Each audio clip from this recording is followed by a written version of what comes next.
Albert Gilmore reigned over a $12 billion biotech dynasty from his sky-high command center, convinced true control meant never glancing down at the help.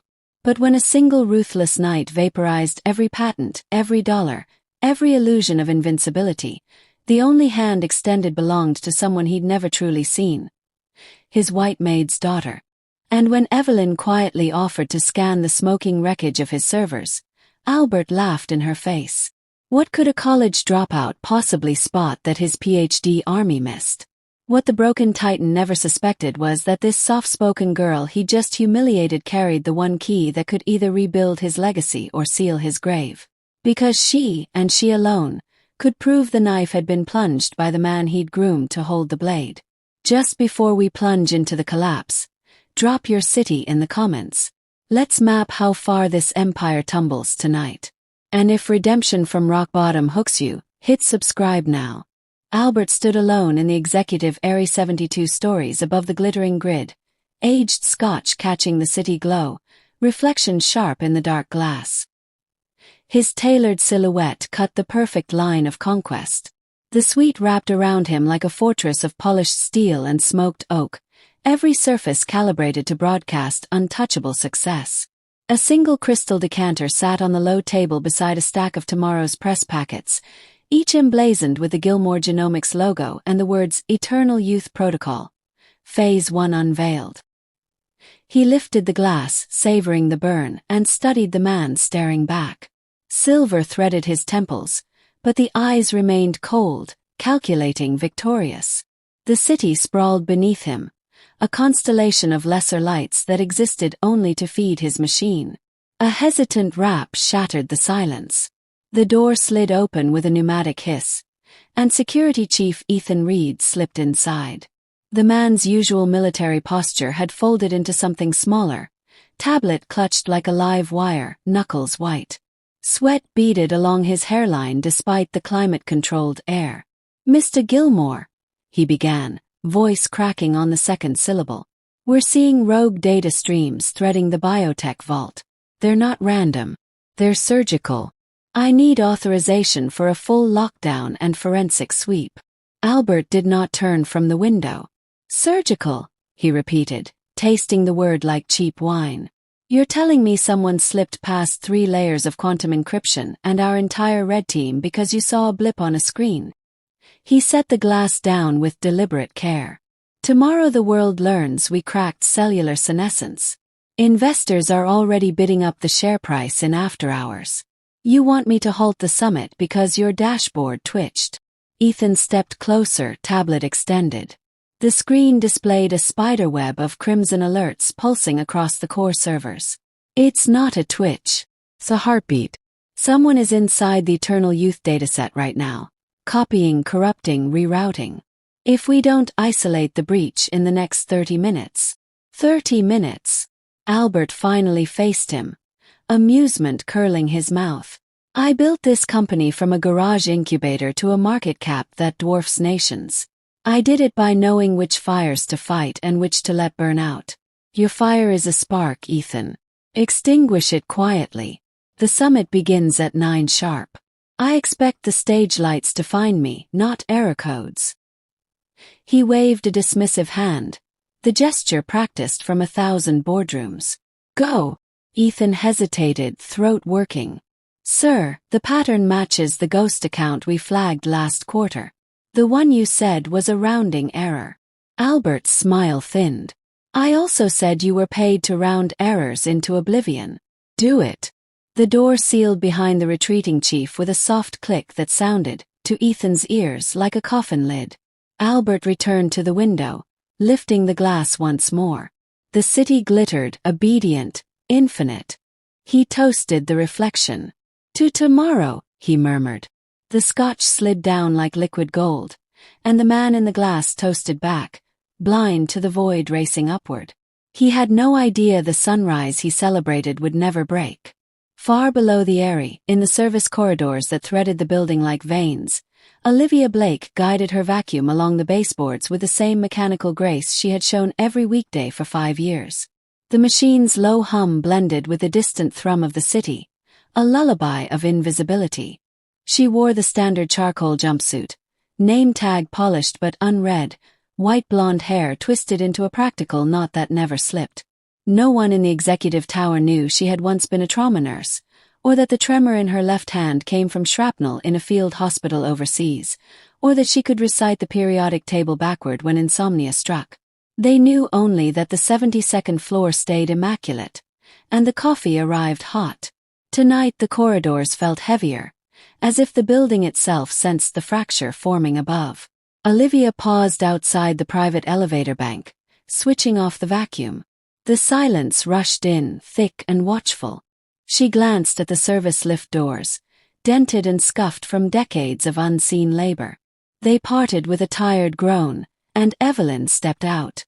Her daughter looked nothing like the polished interns who breezed through the lobby in designer athleisure. 23 years old, hoodie faded to the color of storm clouds, jeans patched at the knees, sneakers that had logged more miles than most executives' private jets. A worn spiral notebook pressed against her chest like body armor. Inside were pages dense with hand-drawn flowcharts, arrows looping in patterns only she could read. Her eyes, the pale blue of winter skies, flicked across the corridor, cataloging angles, shadows, the faint scuff on the camera housing that suggested recent tampering. "Mom," she whispered, voice barely louder than the building's heartbeat. "The anomaly map you texted. It's live. Whatever's crawling the servers is using the maintenance subnet. They're inside the walls." Olivia's hand tightened on the vacuum handle. "Mr. Gilmore won't listen to Ethan. He never does. He doesn't have to." Evelyn's gaze drifted upward, as if she could see through 72 floors of steel and ego to the man sipping scotch above. "Not yet." Olivia studied her daughter's face, the same face that had once traced constellations on hospital ceilings to distract younger patients from pain. "You're sure about the signature?" "Positive. The query cadence, the timestamp offsets. It's the same ghost account from the quarterly audit. Someone's been grooming the system for months." Evelyn tapped the notebook. "I mapped the bleed. If it finishes tonight, every patent, every trial, every dollar vanishes by dawn." Olivia exhaled, a sound that carried years of swallowed protests. "Then we wait. We watch. And when the fall comes, we're ready." Evelyn nodded, slipping the notebook into her hoodie pocket. The service lift doors sighed shut behind her, swallowing her into the building's hidden arteries. Olivia switched the vacuum back on, the hum resuming its indifferent song. Upstairs, Albert Gilmore raised his glass to a future that no longer existed. Down here, in the corridors no one filmed, a mother and daughter began counting heartbeats until the empire cracked. Back in the Eyrie, Albert set the empty glass on the table and activated the holographic display. The Eternal Youth Protocol rotated slowly in midair, a double helix of light threaded with gold. Phase 1 trials showed a 97% reversal of cellular aging markers in primate subjects. Phase 2, set to begin next quarter, promised human trials. Phase 3 would make death optional for those who could afford it. He zoomed in on the investor deck, numbers climbing like ivy. The board had already approved a secondary offering that would push valuation past $15 billion. Victor Lang, his protege and designated successor, had drafted the language himself. Albert smiled at the memory of the younger man's earnest ambition, the way he still said "sir" after a decade. His phone buzzed. A text from Victor. "Asterisk stage is set. Press is eating from our hand. See you at reveal." Asterisk. Albert thumbed back a single emoji, a crown.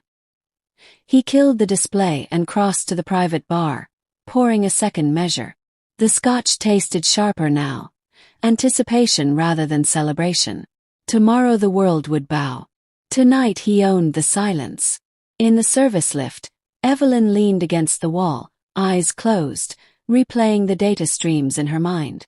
She had dropped out of university after one semester, unable to stomach the debt or the arrogance of professors who dismissed pattern recognition as soft science. Instead, she had taught herself to read systems the way others read faces. Hospital billing fraud at 16. Cryptocurrency laundering rings at 19. Now, at 23, she saw the biotech vaults hemorrhage the way a surgeon sees arterial spray. She opened the notebook and added a new arrow, labeling it Victor Lang. Confidence interval 94%. The lift climbed, floor numbers ticking like a countdown.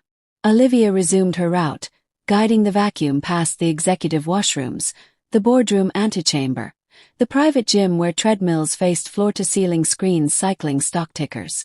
She paused outside the server access panel disguised as a utility closet. Her master keycard, retained from a brief stint as night supervisor years ago, still worked. She did not swipe it. Not yet. Timing was everything. Above, Albert activated the penthouse lights with a voice command. The suite brightened, every surface gleaming. He loosened his tie, kicked off hand-stitched loafers, and padded barefoot to the bedroom. The king-size bed floated on a magnetic platform. Sheets changed daily by unseen hands. He did not notice the faint vacuum tracks in the carpet or the lingering scent of lemon polish. He noticed nothing beyond his own reflection in the mirrored ceiling. In the service corridors, mother and daughter moved in parallel, one cleaning the illusion of perfection, the other mapping its fractures. The building held its breath. 72 floors of glass and steel, ambition and betrayal, poised on the edge of a single midnight. Albert slipped between silk sheets. The city's glow filtered through smart glass into a soft amber haze. He set his alarm for 6. Plenty of time to rehearse the keynote that would redefine humanity. Sleep came quickly. The sleep of a man who believed the world bent to his will. Down in the sub-basement, Evelyn sat cross-legged on a crate of spare server blades, notebook open on her lap. She connected her battered laptop to a maintenance port and watched the data bleed in real time. Every patent file, every trial log, every dollar rerouted into shadow accounts. She did not flinch. She documented. She waited.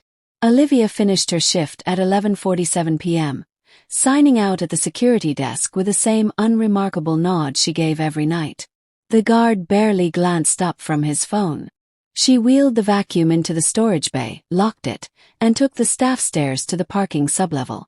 Evelyn was already there, leaning against their dented sedan, breath fogging in the concrete chill. "It's accelerating," Evelyn said. "They'll trigger the cascade at midnight." Olivia slid into the driver's seat.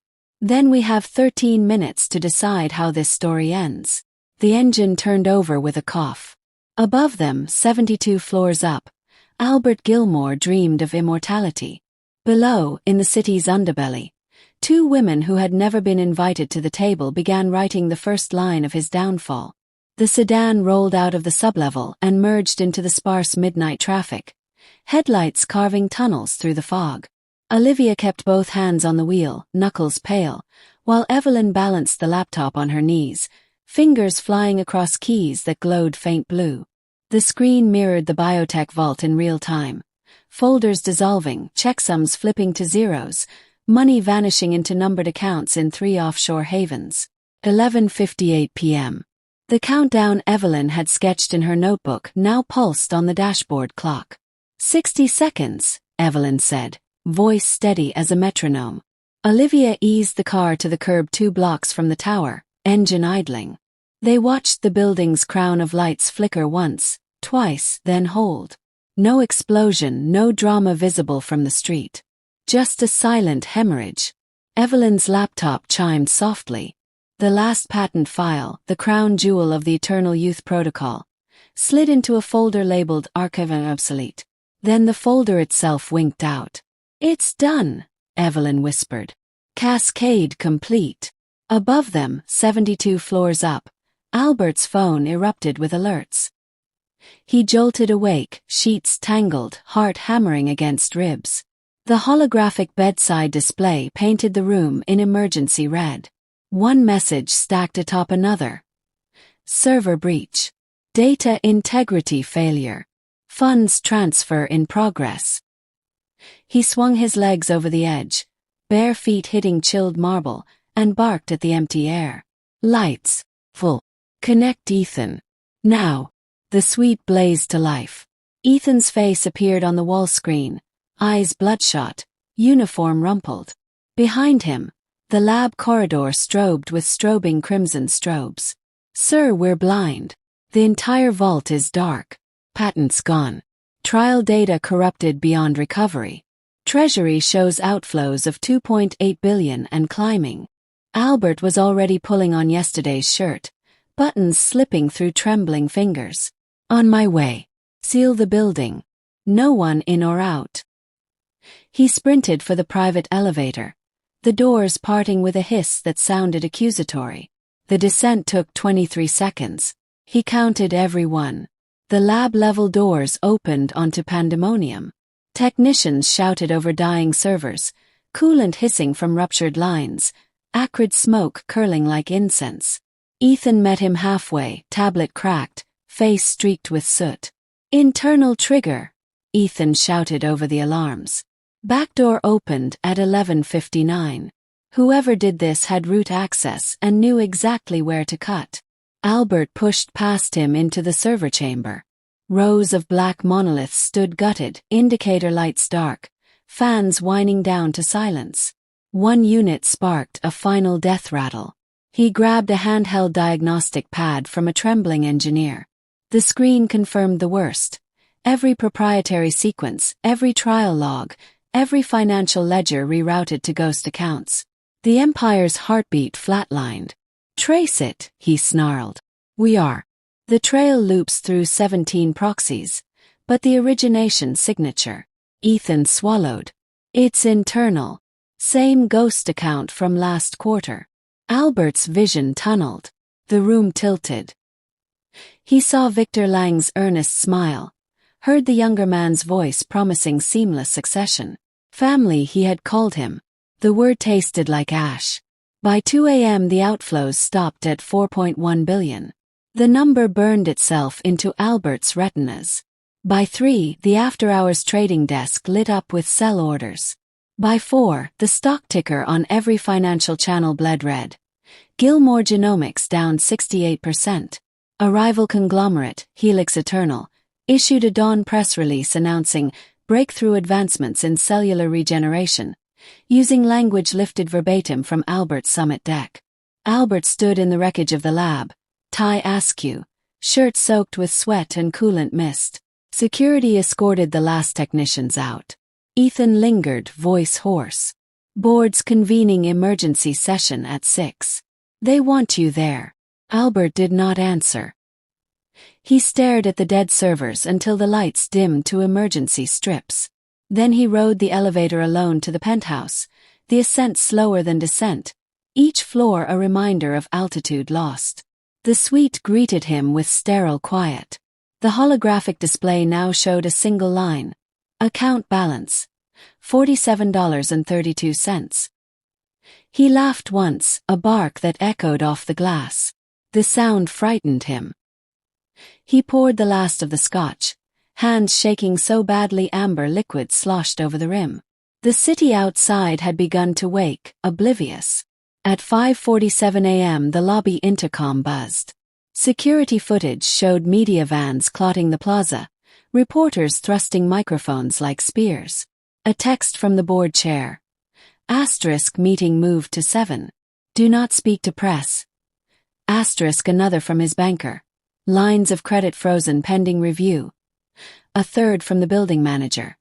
Asterisk eviction proceedings initiated. 72-hour notice attached. Asterisk. Albert opened the attachment. The PDF slid under the door a moment later, paper whispering across marble like a guillotine. He did not pick it up. Dawn crept in pale and merciless. The smart glass transitioned from amber to cruel daylight, revealing the suite's sudden shabbiness. Dust motes in the air, a single coffee ring on the table, the faint outline of vacuum tracks now visible in the carpet. Albert sank onto the leather sofa, head in hands. The empire that had taken 30 years to build had vanished in 5 hours. Soft knock. The service entrance. Olivia Blake entered carrying a silver tray. Teapot, cup, 2 digestive biscuits arranged like communion wafers. She wore the same charcoal jumpsuit, but her eyes held something new. Not pity. Recognition. Thought you might need this, she said, setting the tray on the low table. Steam curled from the spout, carrying bergamot and something sharper. Wakefulness. Albert stared at the tea as if it were an alien artifact. They took everything. Olivia poured. The liquid trembled but did not spill. Not everything. Some things can't be rerouted through ghost accounts. He looked up. For the first time in 5 years, he truly saw her. The fine lines around eyes that had witnessed worse than boardroom coups, the steady hands that had once held dying soldiers together with duct tape and prayer. You've worked here since the IPO. You must have seen the warning signs. I saw patterns, she said. My daughter sees them better. Albert's laugh cracked. I don't need folklore, Olivia. I need $4 billion and a time machine. She placed the cup in his hand. The porcelain burned, grounding. Evelyn dropped out of university because the professors couldn't keep up. She maps systems the way other people read poetry. Last night she watched your vault bleed from a laptop in the subbasement. She can tell you exactly how it died. A sip. The tea scalded his tongue, sharp and real. A dropout, course. Because my PhDs were so helpful. Sarcasm dripped, but beneath it, a hairline fracture of curiosity. Olivia's gaze did not waver. Mock if you need to. But the pattern she traced leads back to someone you trusted. Someone who knew every safeguard you bragged about. The cup paused halfway to his lips. Victor. I didn't say a name. Olivia gathered the tray. Evelyn's waiting in the service corridor. She has a notebook. You have 72 hours before they change the locks. After that, even tea won't get through. She moved toward the door. Albert's voice stopped her. Why help me? Olivia paused, hand on the handle. Because 5 years ago you authorized hazard pay for night staff during a chemical spill no one else acknowledged. You didn't have to. Most wouldn't have. She met his eyes in the reflection of the glass. Patterns, Mr. Gilmore. They go both ways. The door closed with a soft click. Albert stared at the tea, steam thinning. The eviction notice lay on the floor like a white flag. He picked it up, folded it once, and slipped it into his pocket. Then he crossed to the service entrance and pressed the call button for the lift. It arrived empty. Dented walls scarred by decades of unseen labor. He stepped inside. The doors closed, and the descent began again. Slower this time, deliberate. 72 floors to fall. And for the first time in his life, Albert Gilmore was not sure he wanted to stop at the bottom. The service lift rattled downward, cables humming a low dirge. Albert stood rigid, eviction notice crisp in his pocket, the weight of $4 billion vanished dollars pressing against his sternum. The car jolted to a stop at sublevel 3, doors scraping open onto a corridor lit by flickering fluorescents. Concrete walls sweated moisture, pipes overhead dripping in irregular rhythm. Evelyn waited in the shadows, hoodie zipped to her chin, spiral notebook tucked under one arm like contraband. She stepped forward without ceremony. Up close, her eyes were sharper than the lab's diagnostic lasers. Pale irises ringed in storm gray, pupils contracting as they catalogued his disheveled shirt, the tremor in his left hand, the scotch still faint on his breath. A laminated badge clipped to her belt read visitor. Expired, the university crest half scratched off. Mr. Gilmore, she said, voice low, precise. We have maybe 6 hours before they wipe the maintenance logs. After that, the trail cools. Albert's laugh scraped raw. You're the pattern whisperer. 23 no degree. And you think you can resurrect what my entire security apparatus couldn't save in 5 hours? Evelyn did not flinch. She extended a USB drive the size of a fingernail. Plug this into your laptop. 47 seconds. Then decide if I'm wasting your time. He stared at the drive, then at her steady hand. The corridor's chill seeped through his thin shirt. Somewhere above, board members were sharpening knives. He took the drive. They rode the staff elevator to the penthouse in silence. The suite felt cavernous now, daylight exposing scuffs on the marble, the faint outline of Olivia's vacuum tracks like crime scene tape. Albert powered up the laptop on the kitchen island, the only surface not yet cluttered with unopened mail and cooling tea. Evelyn slid onto a stool opposite him, hoodie sleeves pushed to elbows, revealing faint scars across her forearms, thin white lines from childhood experiments with circuit boards and soldering irons. He inserted the drive. A single executable bloomed on screen.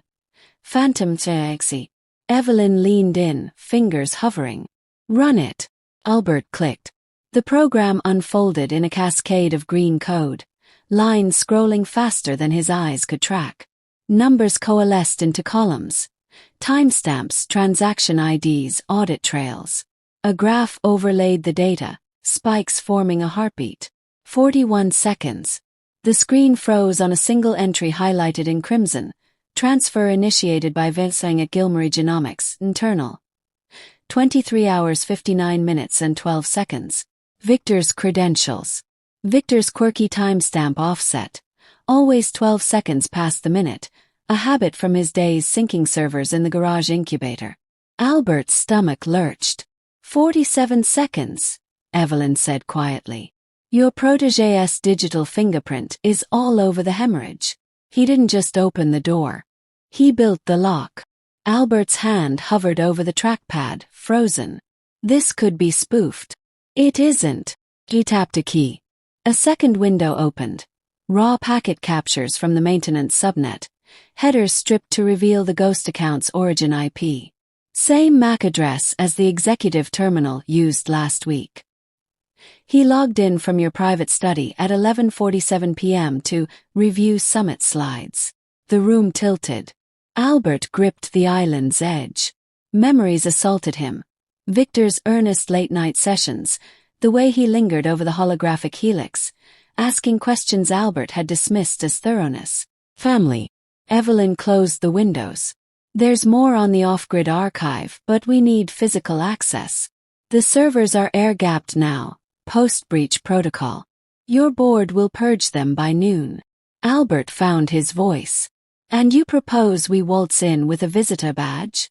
Olivia appeared in the doorway, tray balanced on one hip. She had changed into civilian clothes. Dark jeans, white blouse, hair loose around her shoulders. In her other hand dangled a matte black keycard, the master badge she had never surrendered. Not waltz, she said. Sneak.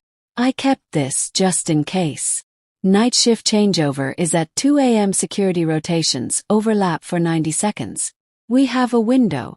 Albert looked from mother to daughter, the invisible women who had kept his world spotless for half a decade. The eviction notice burned in his pocket. 72 hours. He exhaled, the sound ragged. One night. If you're wrong, I lose nothing left to lose.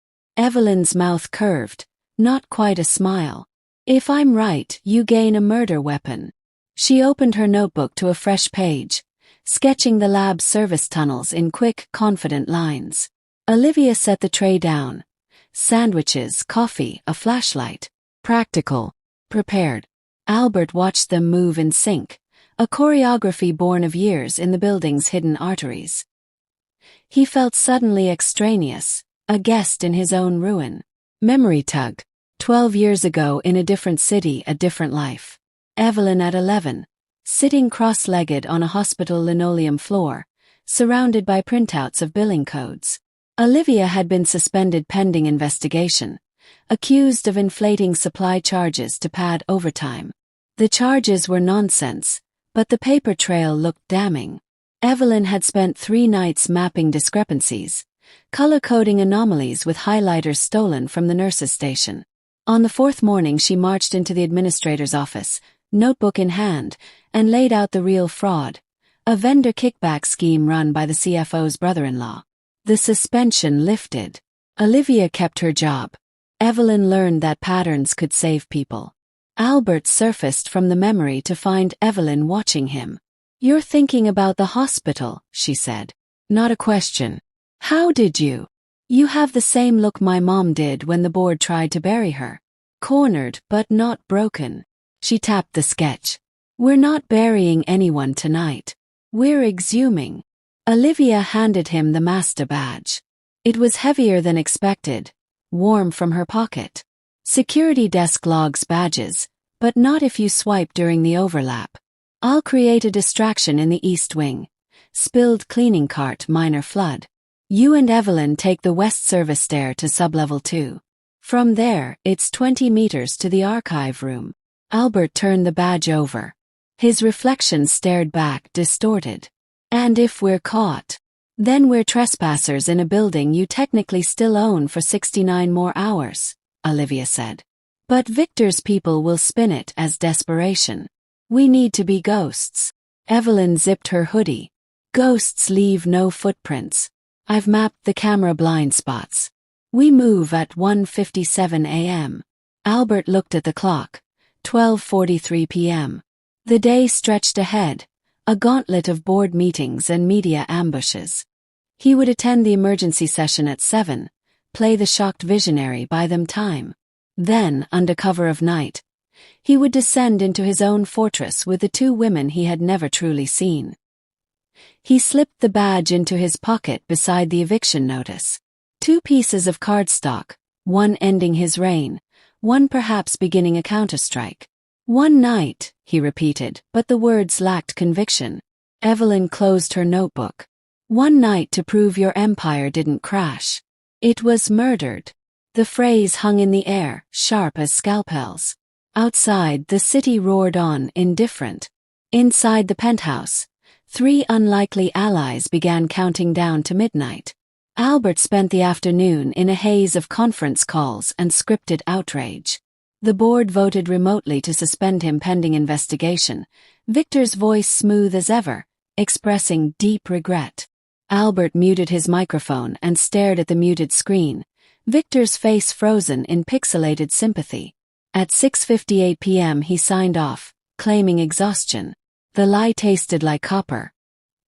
He showered, changed into dark jeans and a black sweater, clothes he had not worn since the garage days. Olivia met him in the service corridor at 1:45 a.m., pushing a cleaning cart loaded with mops and caution signs. Evelyn emerged from the shadows, backpack slung low, laptop secured in a neoprene sleeve. They moved without speaking, footsteps muffled on rubberized stairs. The east wing flood went off without a hitch. Olivia overturned a bucket of soapy water near the security desk, feigning clumsiness. The night guard swore, radioed maintenance, attention diverted. Albert and Evelyn slipped past the blind spot at 1 hour 57 minutes and 12 seconds, badge swipe silent. The archive room door yielded with a soft click. Inside, the air was colder, servers humming in standby. Evelyn knelt before the off-grid terminal, fingers dancing. Lines of code scrolled, then parted like curtains. A directory labeled Operation Veil appeared, time-stamped 18 months prior. Albert's breath caught. Download window, 4 minutes, Evelyn murmured. They'll notice the access spike. He stood guard at the door, heart hammering. The hallway beyond remained empty. 3 minutes. The drive filled. Schematics, emails, bank transfers. Victor's voice in a recorded call. Phase out the old man after the summit. Stock tanks, we buy low, rebrand as Helix 2.0. 1 minute. Evelyn ejected the drive, pocketed it. They retraced their steps, Olivia's flood already mopped. Guard none the wiser. Back in the penthouse, dawn painting the glass gold, Evelyn plugged the drive into Albert's laptop. The evidence unfolded like an autopsy report. Victor's fingerprints everywhere. Albert sank onto the sofa, the weight of betrayal settling bone deep. Evelyn's voice cut through the silence. Your empire didn't crash. It was murdered. The words echoed, no longer a whisper but a declaration. Outside, the city stirred, unaware that its fallen king had just been handed a blade. The service lift rattled downward, cables humming a low dirge. Albert stood rigid, eviction notice crisp in his pocket, the weight of $4 billion vanished dollars pressing against his sternum. The car jolted to a stop at sublevel 3, doors scraping open onto a corridor lit by flickering fluorescents. Concrete walls sweated moisture, pipes overhead dripping in irregular rhythm. Evelyn waited in the shadows, hoodie zipped to her chin, spiral notebook tucked under one arm like contraband. She stepped forward without ceremony. Up close, her eyes were sharper than the lab's diagnostic lasers. Pale irises ringed in storm gray, pupils contracting as they catalogued his disheveled shirt, the tremor in his left hand, the scotch still faint on his breath. A laminated badge clipped to her belt read visitor. Expired, the university crest half scratched off. "Mr. Gilmore," she said, voice low, precise. "We have maybe 6 hours before they wipe the maintenance logs. After that, the trail cools." Albert's laugh scraped raw. "You're the pattern whisperer. 23 no degree. And you think you can resurrect what my entire security apparatus couldn't save in 5 hours?" Evelyn did not flinch. She extended a USB drive the size of a fingernail. "Plug this into your laptop. 47 seconds. Then decide if I'm wasting your time." He stared at the drive, then at her steady hand. The corridor's chill seeped through his thin shirt. Somewhere above, board members were sharpening knives. He took the drive. They rode the staff elevator to the penthouse in silence. The suite felt cavernous now, daylight exposing scuffs on the marble, the faint outline of Olivia's vacuum tracks like crime scene tape. Albert powered up the laptop on the kitchen island, the only surface not yet cluttered with unopened mail and cooling tea. Evelyn slid onto a stool opposite him, hoodie sleeves pushed to elbows, revealing faint scars across her forearms, thin white lines from childhood experiments with circuit boards and soldering irons. He inserted the drive. A single executable bloomed on screen. Phantom TXE. Evelyn leaned in, fingers hovering. "Run it," Albert clicked.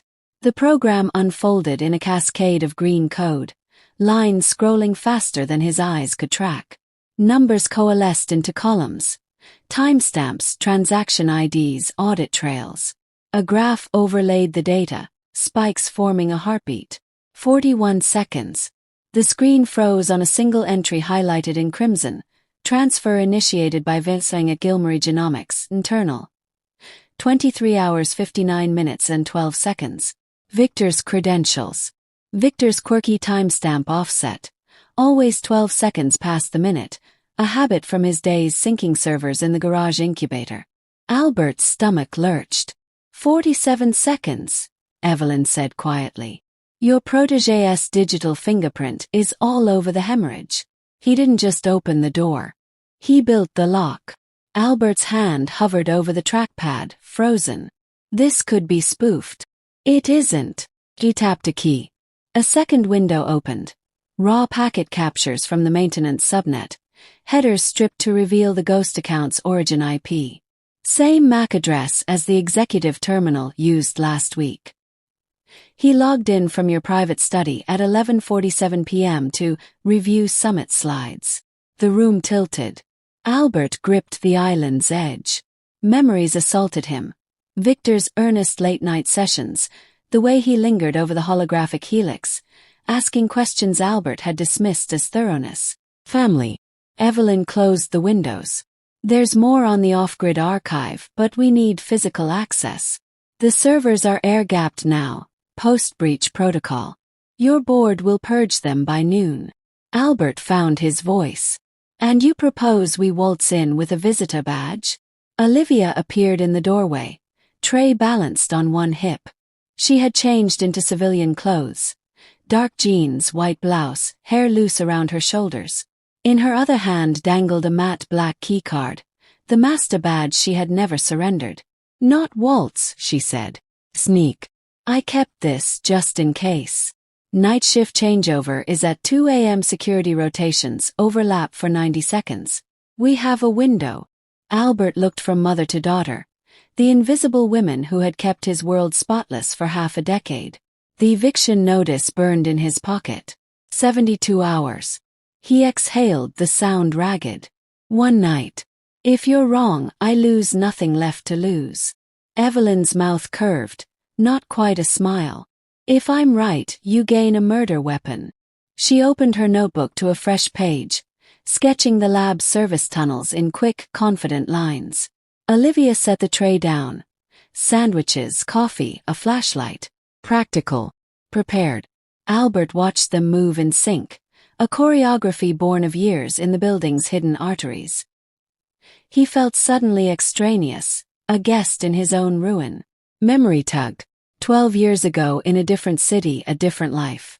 Evelyn at 11, sitting cross-legged on a hospital linoleum floor, surrounded by printouts of billing codes. Olivia had been suspended pending investigation, accused of inflating supply charges to pad overtime. The charges were nonsense, but the paper trail looked damning. Evelyn had spent 3 nights mapping discrepancies, color-coding anomalies with highlighters stolen from the nurse's station. On the 4th morning she marched into the administrator's office, notebook in hand, and laid out the real fraud, a vendor kickback scheme run by the CFO's brother-in-law. The suspension lifted. Olivia kept her job. Evelyn learned that patterns could save people. Albert surfaced from the memory to find Evelyn watching him. "You're thinking about the hospital," she said. "Not a question. How did you? You have the same look my mom did when the board tried to bury her. Cornered but not broken." She tapped the sketch. "We're not burying anyone tonight. We're exhuming." Olivia handed him the master badge. It was heavier than expected, warm from her pocket. Security desk logs badges, but not if you swipe during the overlap. "I'll create a distraction in the East Wing. Spilled cleaning cart, minor flood. You and Evelyn take the West Service stair to sublevel 2. From there, it's 20 meters to the archive room." Albert turned the badge over. His reflection stared back, distorted. "And if we're caught, then we're trespassers in a building you technically still own for 69 more hours, Olivia said. "But Victor's people will spin it as desperation. We need to be ghosts." Evelyn zipped her hoodie. "Ghosts leave no footprints. I've mapped the camera blind spots. We move at 1:57 a.m. Albert looked at the clock. 12:43 p.m. The day stretched ahead, a gauntlet of board meetings and media ambushes. He would attend the emergency session at 7, play the shocked visionary, buy them time. Then, under cover of night, he would descend into his own fortress with the 2 women he had never truly seen. He slipped the badge into his pocket beside the eviction notice. 2 pieces of cardstock, one ending his reign, one perhaps beginning a counterstrike. "One night," he repeated, but the words lacked conviction. Evelyn closed her notebook. "One night to prove your empire didn't crash. It was murdered." The phrase hung in the air, sharp as scalpels. Outside, the city roared on, indifferent. Inside the penthouse, 3 unlikely allies began counting down to midnight. Albert spent the afternoon in a haze of conference calls and scripted outrage. The board voted remotely to suspend him pending investigation, Victor's voice smooth as ever, expressing deep regret. Albert muted his microphone and stared at the muted screen, Victor's face frozen in pixelated sympathy. At 6:58 p.m. he signed off, claiming exhaustion. The lie tasted like copper. He showered, changed into dark jeans and a black sweater, clothes he had not worn since the garage days. Olivia met him in the service corridor at 1:45 a.m., pushing a cleaning cart loaded with mops and caution signs. Evelyn emerged from the shadows, backpack slung low, laptop secured in a neoprene sleeve. They moved without speaking, footsteps muffled on rubberized stairs. The East Wing flood went off without a hitch. Olivia overturned a bucket of soapy water near the security desk, feigning clumsiness. The night guard swore, radioed maintenance, attention diverted. Albert and Evelyn slipped past the blind spot at 1 hour 57 minutes and 12 seconds, badge swipe silent. The archive room door yielded with a soft click. Inside, the air was colder, servers humming in standby. Evelyn knelt before the off-grid terminal, fingers dancing. Lines of code scrolled, then parted like curtains. A directory labeled Operation Veil appeared, time-stamped 18 months prior. Albert's breath caught. "Download window, 4 minutes," Evelyn murmured. "They'll notice the access spike." He stood guard at the door, heart hammering. The hallway beyond remained empty. 3 minutes. The drive filled. schematics, emails, bank transfers.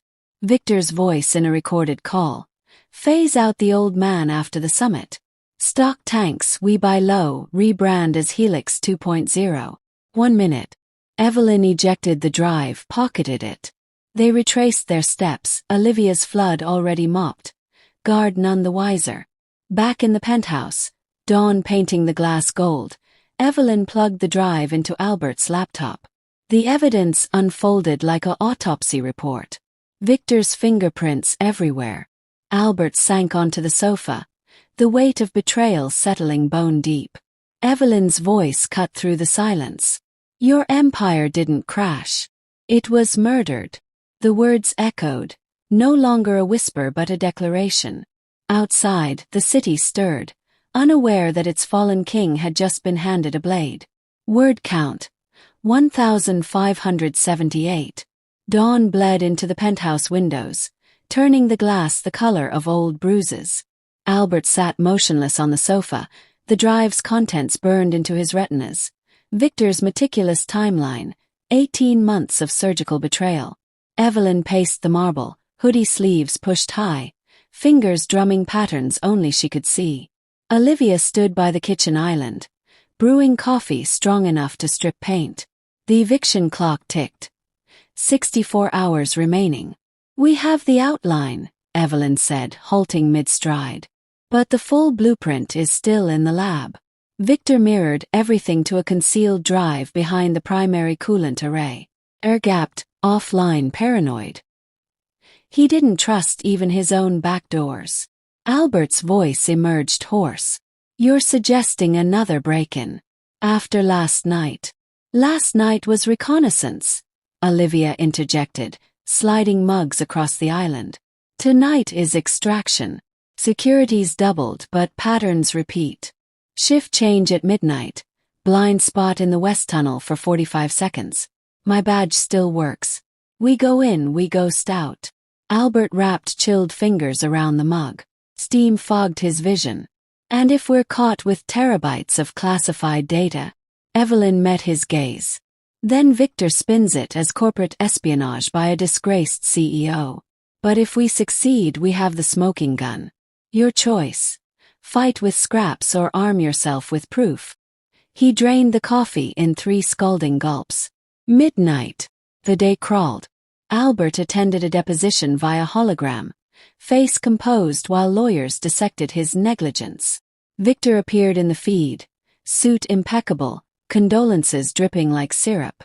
Albert muted his mic and watched the man's mouth move, hearing instead the recorded call from the archive. Gilmore's finished by sunrise. He logged off at dusk, changed into black cargo pants and a hoodie borrowed from Evelyn's backpack. The fabric smelled faintly of engine oil and determination. Olivia drove them in the dented sedan, parking 3 blocks away in a loading zone obscured by delivery vans. They moved on foot, hoods up, blending with night shift workers trickling into the tower. The service entrance yawned open for a janitor's cart. Olivia slipped in behind, badge tap seamless. Evelyn followed, Albert a shadow at their heels. The corridors swallowed them.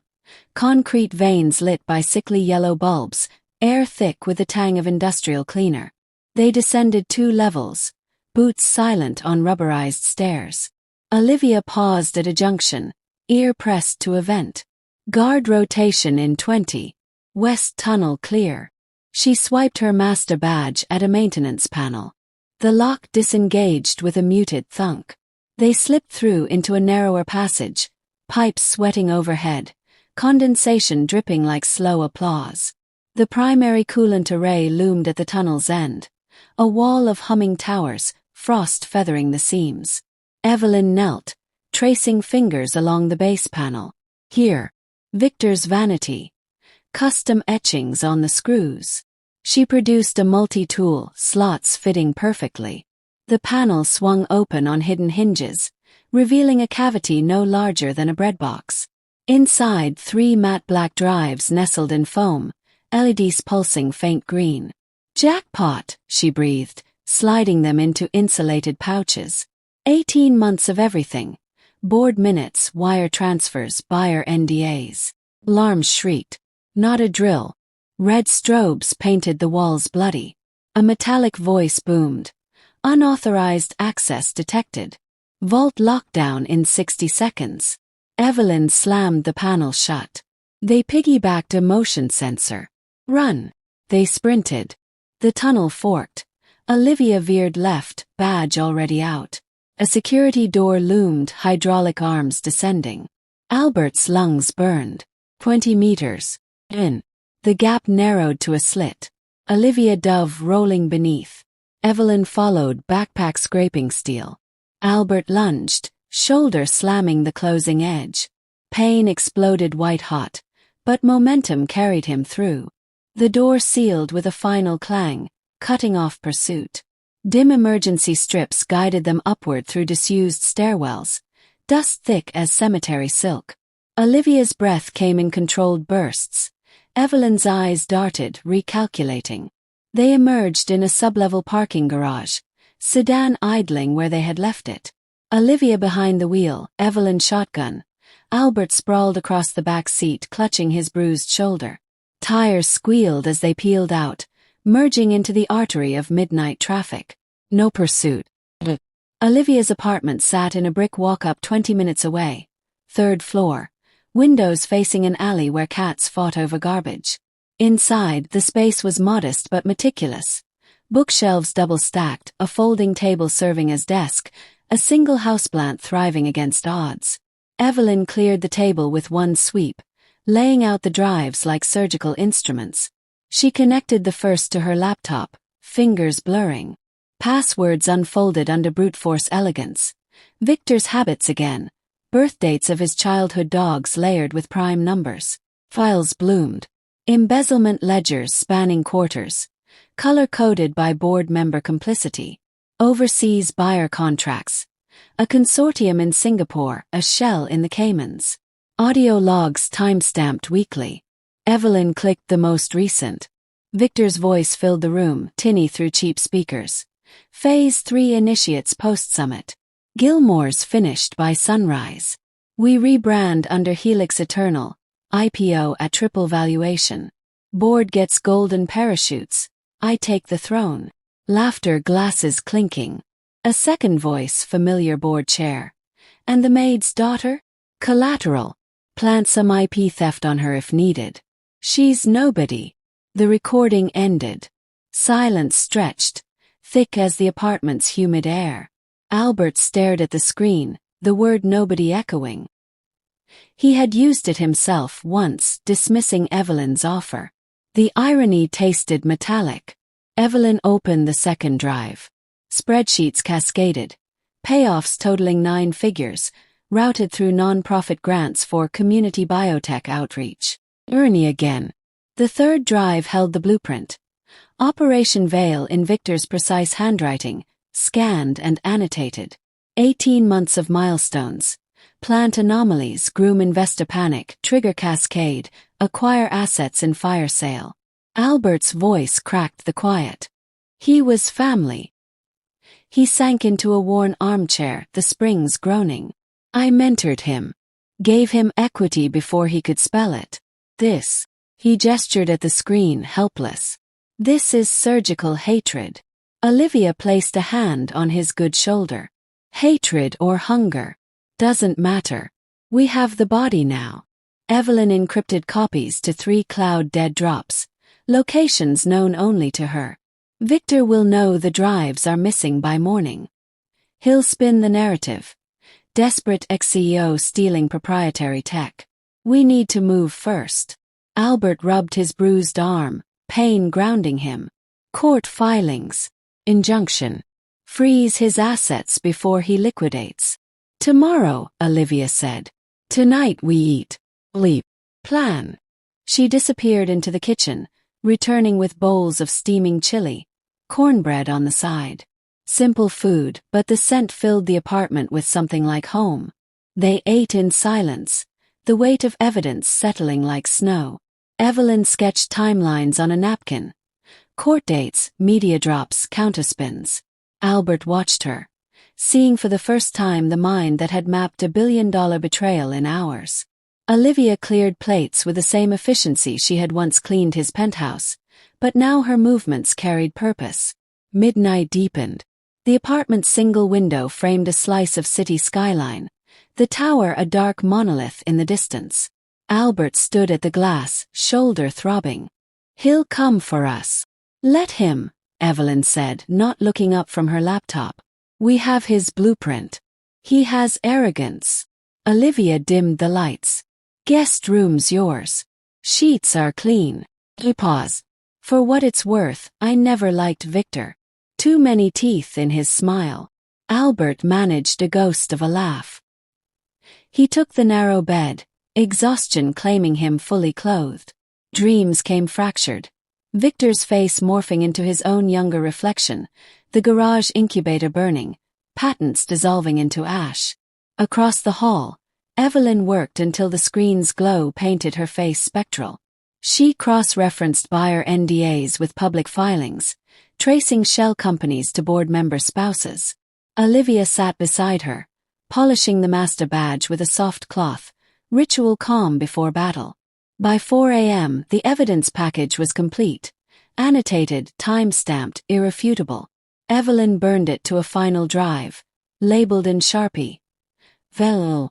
She slipped it into a hollowed-out book on the shelf. The Art of War, fitting. Dawn crept in, gray and reluctant.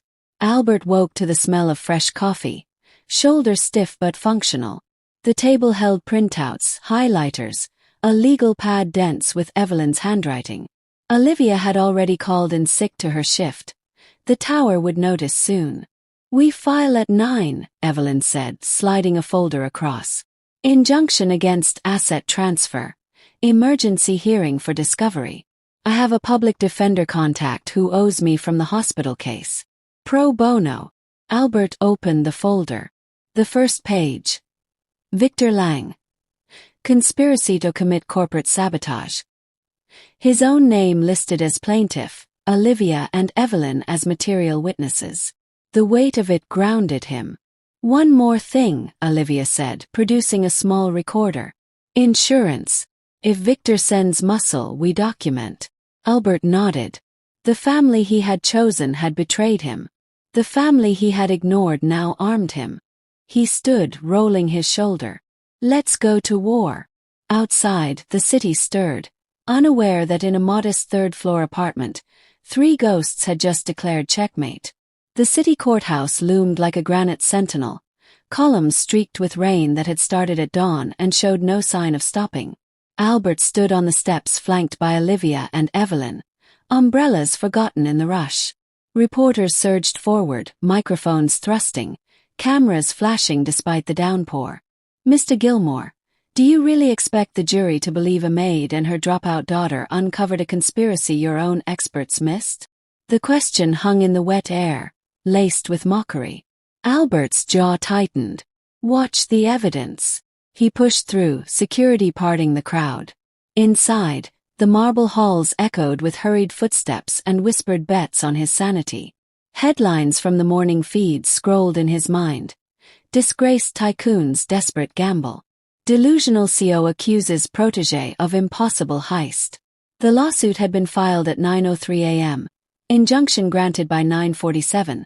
Discovery motion rubber-stamped by a judge who owed Evelyn's public defender a favor from a pro bono case involving hospital fraud. They claimed a small conference room as war camp. Evelyn spread printouts across the table. Timelines color-coded, audio transcripts annotated, the Valenthal drive secured in a tamper-proof envelope. Olivia organized witness statements from former employees who had come forward after the viral leak of Victor's recorded call. Albert reviewed the plaintiff brief, his name bold at the top, a title that felt borrowed now. By noon, intimidation began. Albert's phone buzzed with a text from an unknown number. "Drop the suit or the maid's apartment burns tonight." He showed Evelyn. She archived it, expression unchanging. Traceable to a burner registered to Victor's Shell Corp amateur. Evening brought escalation. Olivia returned from the grocery to find her tires slashed, valves snapped clean. A note under the wiper. "Nobody cares about your patterns." She photographed everything, uploaded to the cloud dead drop. At 2:17 a.m., a brick crashed through her living room window, shattering glass across the floor where Evelyn had been working moments before. The brick wrapped in printer paper. Asterisk last warning. Withdraw or vanish.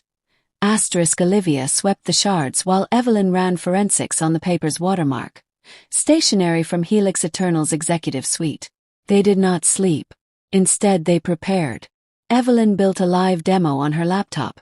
A sandbox environment replicating Gilmore Genomics audit trails, seeded with Victor's exact quirks. Olivia rehearsed her testimony, voice steady as the night she had cleaned blood from trauma bays. Albert practiced restraint, channeling rage into precision.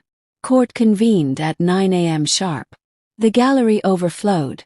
Reporters, investors, curious biotech rivals. Victor sat at the defense table, suit tailored to perfection, smile calibrated for cameras. His lawyer, a shark in pinstripes, opened with dismissal. Plaintiff's evidence is a fantasy concocted by a bitter ex-CEO and amplified by unqualified amateurs. Albert's attorney countered with the veil blueprint, projected large. Jury eyes widened at the timeline. 18 months of embezzlement, board collusion, overseas sales. Victor's recorded voice filled the room. Gilmore's finished by sunrise, gasps rippled. Victor's smile faltered, recovered. Evelyn took the stand at 11:42 a.m. She wore a simple navy dress borrowed from Olivia, hair pulled back, no makeup. The bailiff swore her in. Albert watched the jury. Construction worker, teacher, nurse, retiree. Ordinary people about to judge extraordinary deceit. Prosecutor began gently. Ms. Blake, explain in your own words how you identified the defendant's involvement. Evelyn leaned into the microphone, voice clear, unhurried. Every system leaves fingerprints. Not the kind you dust for, but patterns in the code. Mr. Lang uses a 12-second timestamp offset. Always. He nests queries 3 layers deep, labels variables with his initials reversed. These habits are unique, like a signature. She gestured to the screen where her demo loaded.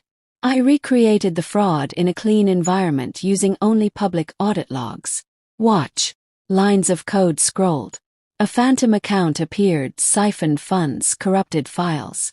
The jury leaned forward. Even the judge adjusted his glasses. 47 seconds. The demo ended with a crimson flag. Vinzang digital signature matched 99.7%. Cross-examination began like a blitz. Victor's lawyer loomed. You're a university dropout with no formal credentials. How can this court trust the word of a failed student over a Harvard MBA? Evelyn did not blink. Credentials don't write code. Results do. She turned to the judge. Permission for live counter demo. Granted. She opened a second laptop, connected to the court's secure terminal. Defense claim spoofing. I'll recreate Mr. Lang's exact pattern in real time, using only the breach metadata provided in discovery. Fingers flew. The jury watched, transfixed, as queries nested, timestamps offset, variables reversed. The phantom ledger rebuilt itself brick by brick. Completion chime. Match probability, 100%. The lawyer sputtered. This is theater. The judge banged his gavel. It's evidence. Continue. Evelyn faced the jury. I dropped out because professors taught theory. I learned by saving my mother's job from fraudulent billing at age 11. Patterns don't lie. People do. She stepped down. The room exhaled. Closing arguments blurred. Albert took the stand briefly, voice steady as he detailed mentoring Victor. The garage dreams, the betrayal. Victor refused to testify, invoking the fifth. The jury filed out at 4:17 p.m. 19 hours. The longest night of waiting in a courthouse side room. Coffee cold, sandwiches untouched. Reporters camped outside. At 11:03 a.m. the next day, the bailiff summoned them. The courtroom hushed. On count 1, embezzlement, guilty. Count 2, industrial espionage, guilty. Count 3, conspiracy, guilty. Each word landed like a hammer. Victor's face drained of color. His lawyer objected to sentencing, overruled. Damages: $420 million, treble for willful misconduct.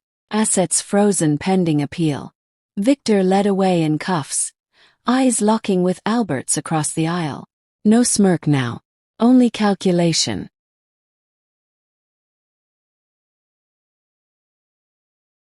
Outside rain had stopped.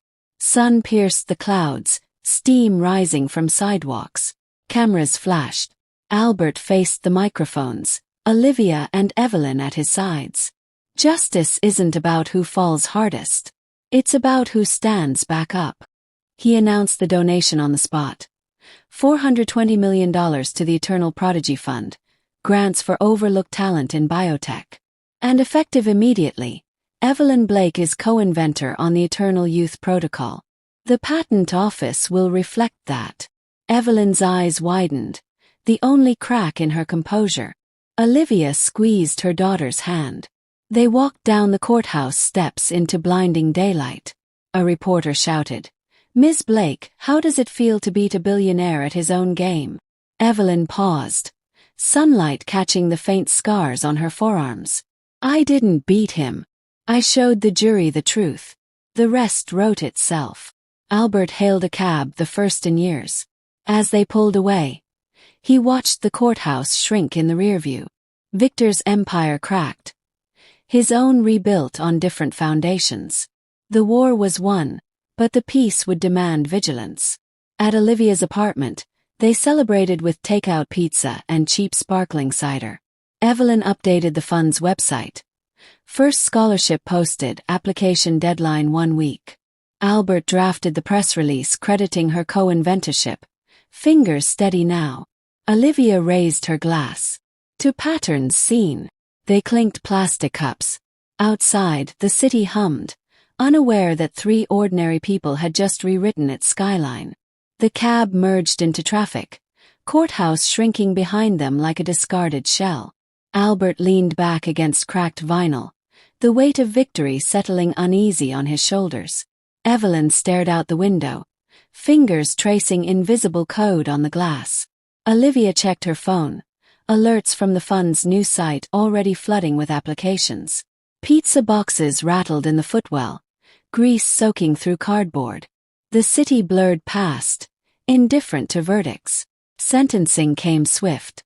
Victor drew 7 years in federal prison, no parole for 5. Assets frozen. Yacht seized mid-ocean, private jet grounded, offshore accounts clawed back by marshals. Headlines screamed, "Proteges fall from grace." Albert muted the news, but the images lingered. Victor in orange jumpsuit, cuffs glinting under fluorescence. They converted Olivia's garage into a makeshift lab. Folding tables, salvaged servers humming in the corner, whiteboards scrawled with grant proposals. Evelyn rebuilt the Eternal Youth dataset from memory and scraps, patent amendments filed with her name beside Albert's. Olivia handled logistics, permits, suppliers, the endless paperwork of rebirth. Nights blurred into code and coffee. Retaliation struck at 3:14 a.m., 3 weeks post-verdict. Albert woke to sirens, the acrid bite of smoke seeping under the apartment door. He bolted downstairs, Evelyn and Olivia already in robes, faces lit orange by flames devouring the garage. A hired crew, 3 figures in black, accelerant cans glinting as they fled into the night. Firefighters battled the blaze, hoses arcing silver in the dark. The structure collapsed inward, sparks swirling like angry fireflies. Albert stood barefoot on the pavement, heat baking his skin. Everything gone. Prototypes, backups, the first batch of scholarship laptops. Evelyn's hand found his arm. Cloud mirrors in Iceland, Singapore, and a server farm in rural Canada. Nothing lost. He exhaled, smoke stinging his eyes. They wanted ashes. They got a distraction, Olivia said, voice calm amid chaos.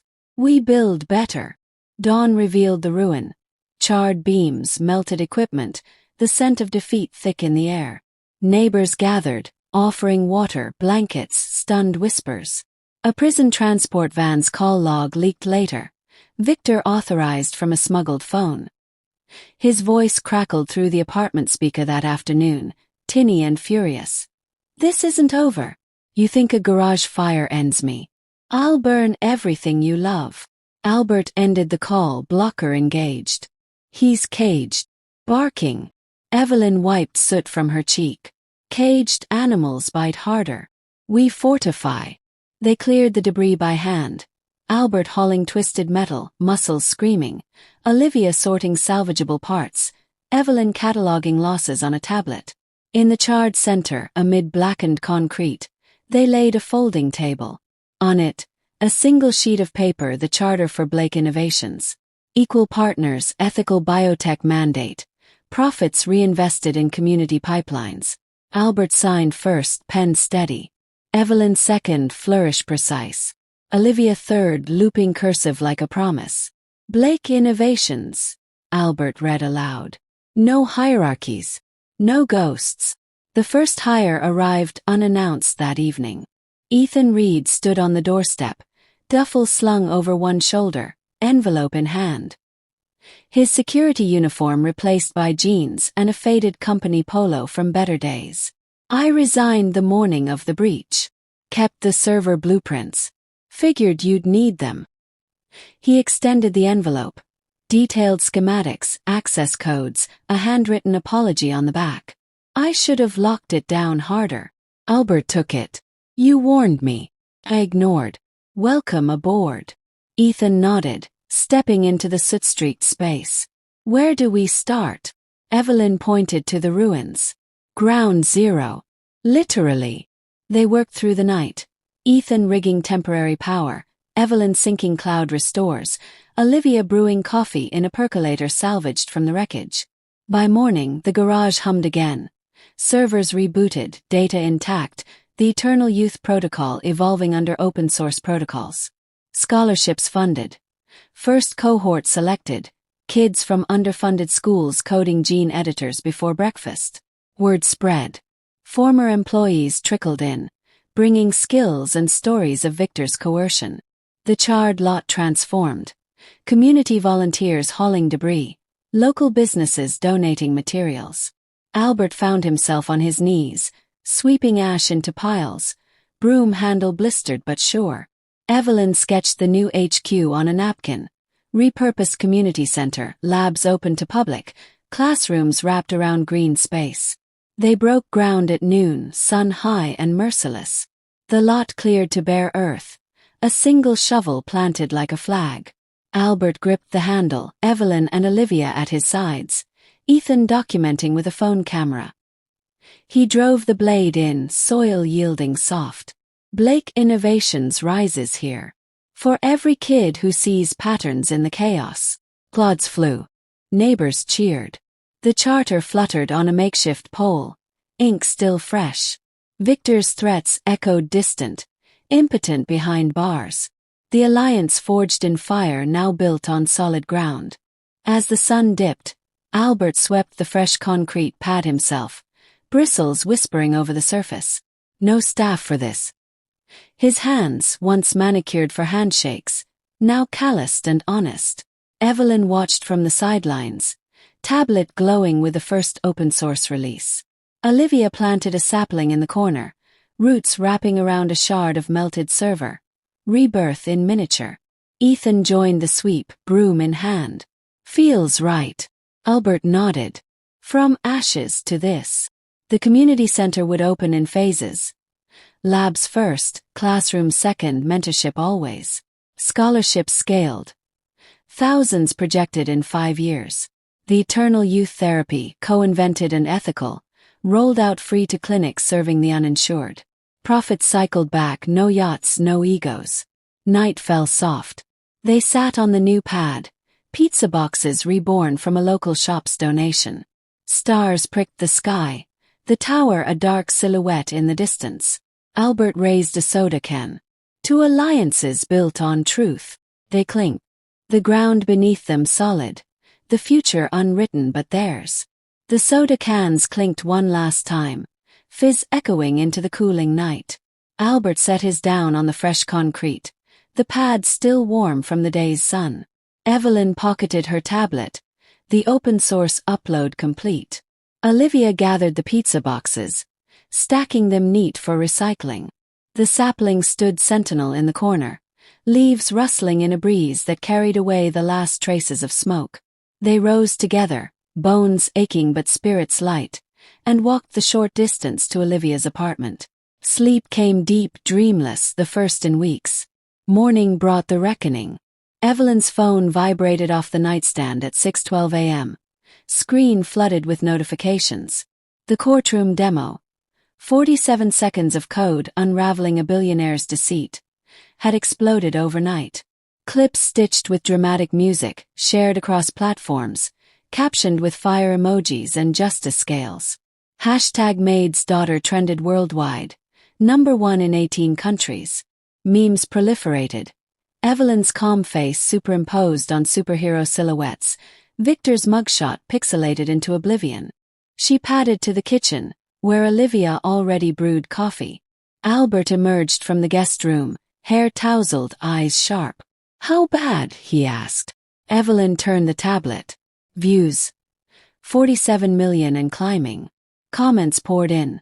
Former interns thanking her for courage, mothers sharing stories of overlooked daughters, biotech students pledging code to the cause.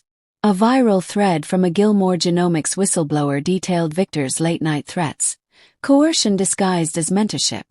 By 8 a.m. the flood began. Emails, voicemails, knocks on the door. Former employees arrived in waves. Lab techs with USB drives of incriminating chats, executives with recorded meetings, even a board member's assistant bearing a flash drive labeled insurance. Stories aligned. Victor's pressure to falsify data, bonuses tied to silence, careers derailed for dissent. The class action lawsuit, seeded in the trial's aftermath, swelled to 312 plaintiffs, damages projected in the billions. Albert fielded calls from the makeshift office in the living room. Regulators confirmed. Victor's shell company stock plummeted 81% in pre-market trading halted pending investigation. Marshals boarded his yacht in international waters, crew detained, safes cracked open to reveal ledgers mirroring Operation Veil. Headlines refreshed. Fraud empire crumbles. Evelyn orchestrated the influx. She set up a secure portal on the Blake Innovation site. Anonymous uploads, encrypted, time-stamped. Data streamed in, corroborating every claim. Olivia managed the human element. Coffee for arrivals, tissues for those breaking down mid-story, referrals to counselors funded by the Prodigy grants. At noon, Blake Innovations launched the Gene Tool, an open-source CRISPR editor, refined from the eternal youth scraps, free for nonprofits worldwide. Download links went live on the site, mirrored on academic servers. Within hours, clinics in rural hospitals reported integrations. Gene therapies for rare diseases prototyped on shoestring budgets. The tool's license. Attribution to Evelyn Blake, co-inventor. Albert's phone rang incessantly. Nobel Committee in Stockholm. Preliminary inquiries for physiology or medicine. He let it ring to voicemail, then forwarded the contact to Evelyn. "Your work. Your honor." She shook her head. "Our work. Deflect if you want, but the world sees the pattern now." Afternoon blurred into interviews. Virtual, cautious, always redirecting credit. Evelyn spoke to a science podcast, voice steady as in court, explaining audit fingerprints to lay listeners. Olivia appeared on a local news segment, apron swapped for a blazer, discussing community reinvestment. Albert declined all, issuing a statement. Integrity isn't solo. It's shared. By dusk, the apartment overflowed.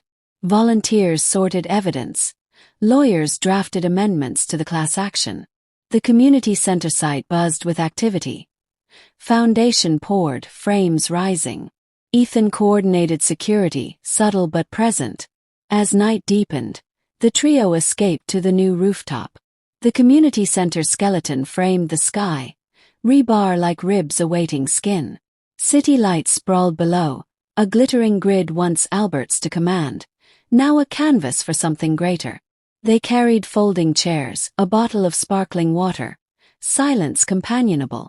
Albert leaned on the railing, wind tugging his shirt. #Maid's daughter. Never thought a hashtag could rebuild an empire. Evelyn joined him, tablet dark for once. It's not the hashtag. It's the truth going viral. Olivia settled in a chair, legs crossed. Patterns recognized. Finally, Albert turned, facing them fully. The city's glow painted their faces in amber and shadow. I was blind. The admission came quiet, no drama. For years. To Victor. To both of you. To everyone who kept the wheels turning while I chased heights. He gestured at the expanse below. I built a tower to look down.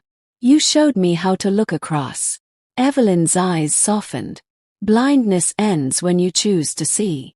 Olivia raised her bottle. To seeing. They toasted, glass rims touching soft. Below, construction lights flickered on, workers framing the future. The class action gained another plaintiff. A janitor with logs of Victor's midnight visits. Stock tickers flatlined Victor's remnants. Nobel inquiries piled in Evelyn's inbox, politely persistent. The rooftop held them in a pocket of peace. Albert breathed deep, the air clean of smoke and deceit. Blake Innovations rose not from ego, but alliance. The empire of integrity, modest but unyielding, stretched toward tomorrow. The rooftop wind shifted, carrying the distant hum of the city upward like a lullaby. Albert pocketed the empty sparkling water bottle, the metal railing cool under his palms. Evelyn checked her tablet one last time. Upload confirmations for the gene tool, scholarship notifications pinging steady, then powered it down. Olivia folded the chairs, stacking them neat against the skeletal frame. They descended the temporary stairs in single file, boots crunching on gravel, the community center's outline fading behind them into silhouette. Sleep claimed the apartment in layers. Olivia first, curled on the couch with a throw blanket. Evelyn at the table, head pillowed on crossed arms amid printouts. Albert in the guest room, window cracked to let in the night's honest chill. Dreams wove fragments. Code lines dissolving into yacht decks, Victor's smirk fracturing like glass. The strike came at 4:47 a.m., subtle as poison. Evelyn's phone lit the darkness with alerts. She sat up, rubbing eyes, screen bathing her face in cold blue. A audio file, anonymous upload to every major platform. Her voice, synthesized smooth, demanding payoffs. Transfer the damages or the full veil files go public. Your patents, your secrets, all mine. The clip looped, timestamped to the trial's eve, metadata scrubbed clean. By 5:30 a.m., #Maid's daughter flipped. Accusations flooded. Extortionist unmasked. Scholarship portal traffic cratered. Applications halted mid-form. Parents emailed withdrawals, citing trust. The gene tool download slowed. Forums debating authenticity. Albert woke to the buzz, joining Evelyn at the table. Olivia brewed coffee, face grim. Deep fake, Evelyn said, already dissecting the file in audio software. Layered from court testimony. Pitch shifted 2 semitones. Victor's prison contacts have access to AI tools. Albert scrolled the backlash. Nobel inquiries paused pending review. A biotech rival issued a statement distancing itself from Blake Innovations. The empire of integrity teetered. Public wavered by noon. Prodigy grant recipients hesitated. Media pivoted to cautionary tales. Evelyn worked non-stop, isolating the forgery's artifacts, tracing upload origins to a dark web node linked to Victor's old shell corp. Olivia fielded calls, voice steady reassurance. Ethan arrived with security feeds, confirming no breaches at the center. Evelyn's counter dropped at 3:12 p.m. unedited lab footage from the midnight raid. Raw, time-stamped, Victor's voice clear in the concealed drive cavity. Phase out the old man. Rebrand under Helix. Maid's daughter collateral. She overlaid the deepfake audio. Waveforms mismatched. Forgery exposed in side-by-side visuals. Uploaded to the portal, mirrored everywhere. Caption: Truth doesn't edit. The tide turned swift. #real patterns surged, drowning the fake. Scholarship applications resurged, doubled by evening. Downloads of the gene tool spiked globally. Former skeptics apologized in threads. Nobel Committee resumed contact. FBI moved at dusk. Raid on Victor's cell block.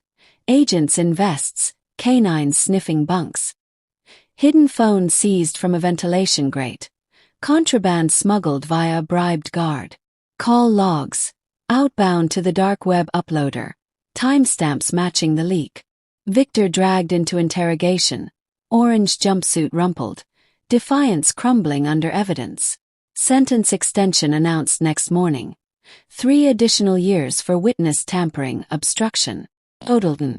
Assets further liquidated to cover class action swells.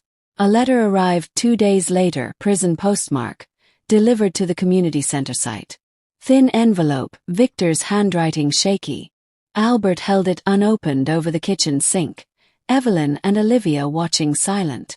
He struck a match, flame kissing paper. The letter curled, words glimpsed in fire.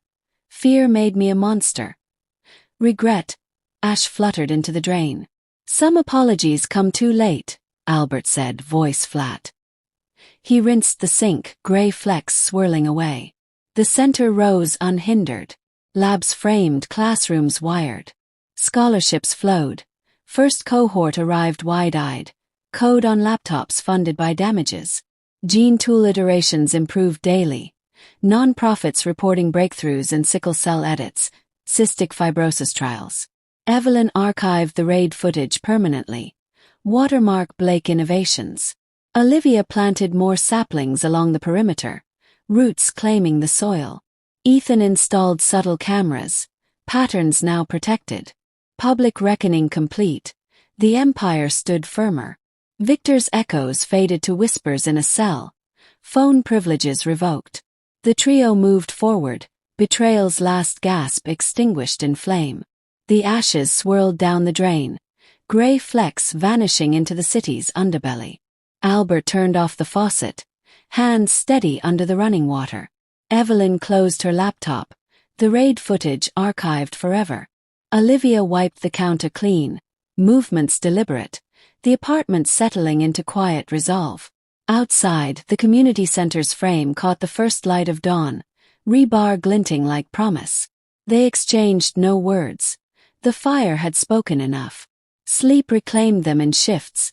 The empire of integrity now armored against echoes. 10 years slipped by like code compiling in the background. The repurposed factory stood proud on the old garage lot, brick facade restored, windows wide to invite sunlight into labs and classrooms. Blake Innovations HQ pulsed with life. Servers humming in cooled rooms, whiteboards dense with equations, young voices debating ethics over coffee. The saplings had grown into a canopy, shading benches where scholars sketched breakthroughs between classes. Numbers told the story plain. 3,000 graduates. Kids from forgotten neighborhoods now leading gene trials worldwide. 41 patents filed, all open-source variants of the eternal youth therapy. The core treatment, refined and equitable, had cured 1.2 million patients globally. Clinics in remote villages administering doses that reversed aging markers without bankrupting families. Profits cycled back. Scholarships, expansions, community pipelines feeding talent from every corridor. The decade milestone ceremony filled the central atrium. Banners fluttered. Blake Innovations. 10 years of seeing patterns.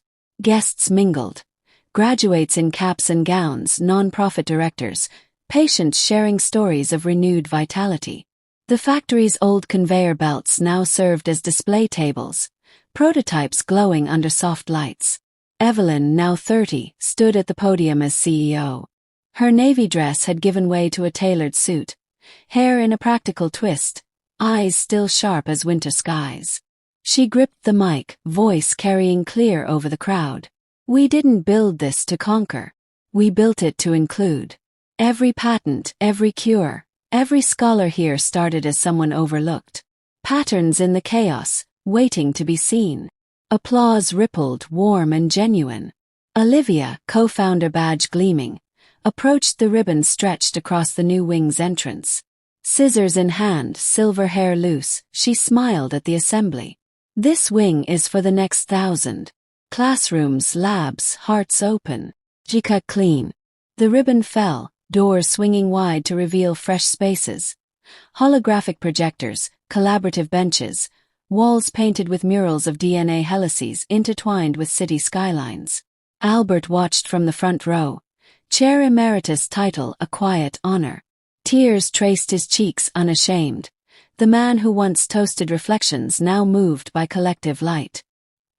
He clapped until palms stung, vision blurring the faces into a mosaic of redemption. The final twist unfolded post-ribbon. A young man approached the stage, 18, janitor's jumpsuit swapped for a crisp shirt, notebook clutched like Evelyn's old spiral. Son of the center's nighttime cleaner. He had swept floors between classes, ears open to lectures. "Ms. Blake," he said, voice steady despite nerves. "Your gene tool missed a splice variant in the telomere cascade. I mapped it during breaks." He opened the notebook. Diagrams precise, a breakthrough extending therapy efficacy by 28% in simulated trials. Evelyn took the pages, eyes scanning rapid. "You're right. We optimized for average markers, not edge cases." She turned to the crowd. "This is why we open doors. Prodigies sweep our halls." She embraced him, the audience erupting. The boy, name tag reading Jaden, joined the stage, scholarship announced on the spot.